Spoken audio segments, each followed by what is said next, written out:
The type of dentistry that I perform and have been trained to perform over the years is called equilibration dentistry. There are two schools of thought on, on dentistry. We have hand floating, which is the act of addressing sharp points in the horse's mouth with 3-inch blades on handles. And it does help the horse. Every horse will have a different mouth. Some horses will have more problems, obviously, than others, much like people might have overbites, underbites, and things of that nature. So the type of dentistry that I perform is called equilibration dentistry. Equilibration dentistry doesn't only involve floating, but it addresses the chewing surfaces of all the teeth.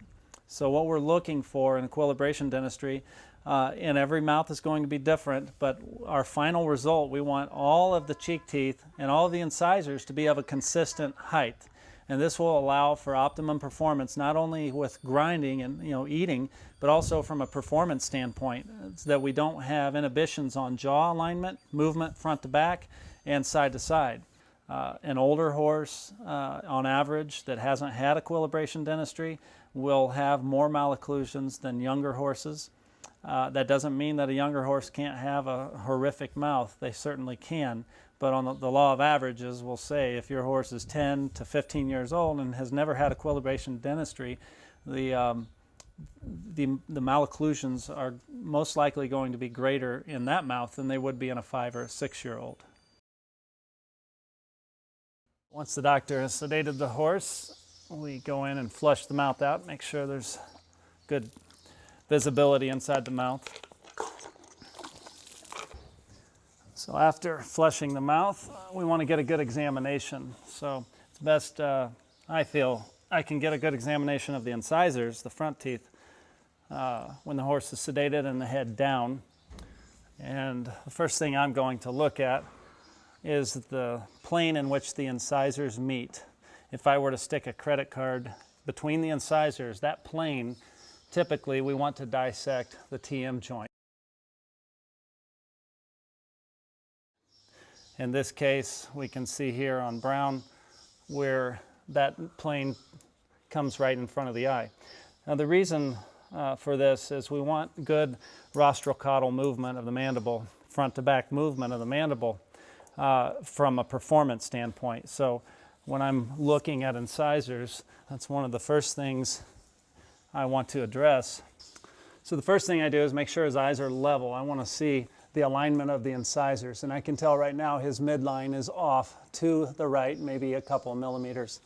If we look at the midline right here and the corresponding maxillary midline, we see we're offset to the horse's right by a millimeter or two. Now, significance of this comes more from a performance standpoint, and the alignment of the jaw we typically want centered.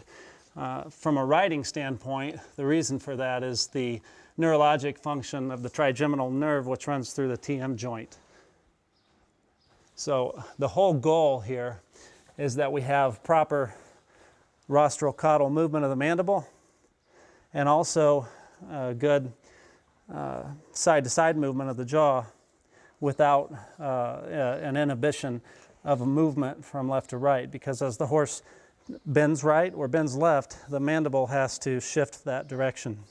All right, so I have a diamond wheel which will help me create the plane, work on the occlusal surface.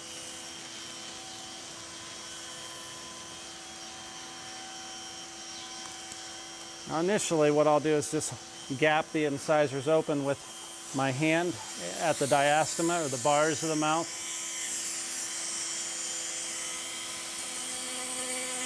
And the disc, I want dissecting that TM joint. So the surface of the disc should be aimed back to the TM joint. It has a very slight diagonal. This tooth was a little long. I reduced it lightly. So I'll come over here to the left side.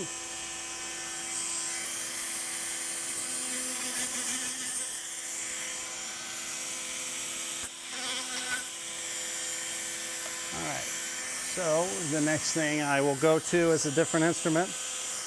a rotating burr, which is coated in diamond, and just finish the alignment on Brown here.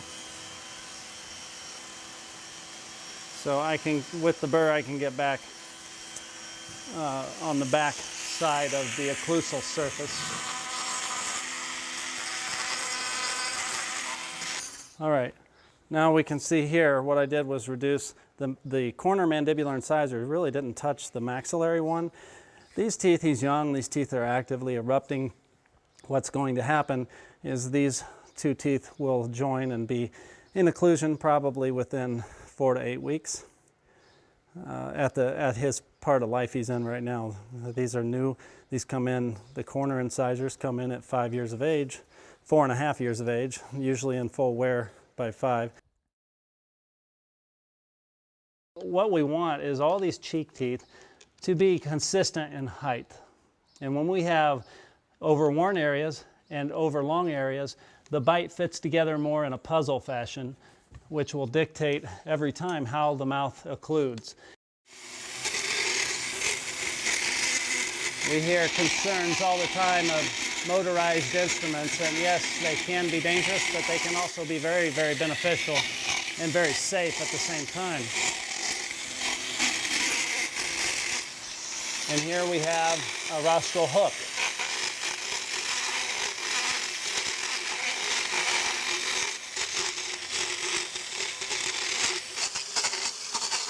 So while I'm in here with this, I go ahead and take care of the floating, or the initial floating, which we would normally do with a hand float. This type of dentistry has two major benefits. Obviously, the health of the mouth. We want to preserve the teeth for a lifetime and avoid molar extractions. But the other benefit to an equilibrated mouth is no inhibition of physical performance. So I'll use initially a cheek retractor, slide the cheek over, move the jaw over, and I want to see as much level contact across the chewing surfaces down the arcade right here, which is what I see. I have a fairly good, I don't see any premature strikes anywhere. So the final approach here is just to finish off with a hand float.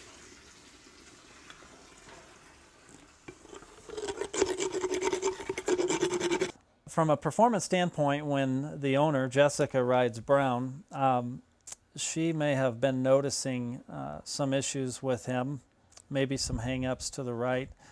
Typically what we'll see with a mouth like this and hooks is the inability to maintain a round frame.